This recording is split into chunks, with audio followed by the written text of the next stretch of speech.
Welcome back, Tech family. Today we're taking an exclusive first look at the highly anticipated realme 16 5G. With its bold tagline, Air Design, Iron Battery, this phone is packing some serious heat, starting at just 31,999 rupees.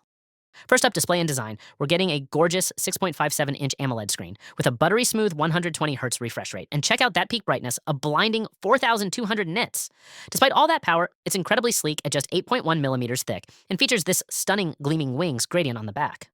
Under the hood, it's powered by the brand new Dimensity 6400 turbo processor. Paired with up to 12 gigs of RAM and running Android 16 right out of the box, Realme is promising a massive 72-month fluency guarantee. Smooth sailing ahead.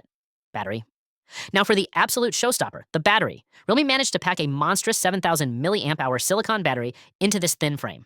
We're talking up to 2 full days of moderate use or 10 plus hours of intense gaming. It tops up with a 60-watt fast charger, getting you to 50% in just 30 minutes. Camera system. Moving on to the cameras, we have a dual 50-megapixel setup. The main rear sensor is a Sony IMX852, perfect for capturing stunning details. And there's a 50-megapixel lens on the front for amazing group selfies and crisp 4K video. Standout features. But what really makes this phone unique are its standout features. It's India's very first phone with a built-in selfie mirror right on the back.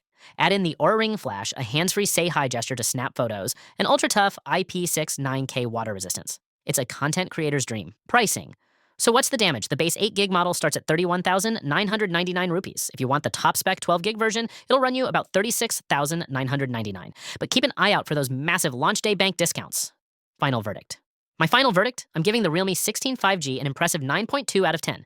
You're getting insane battery life, unique camera features, and killer durability. The only slight bummers are the lack of OIS and slightly older storage speeds. What do you guys think? Let me know in the comments below, and don't forget to like and subscribe.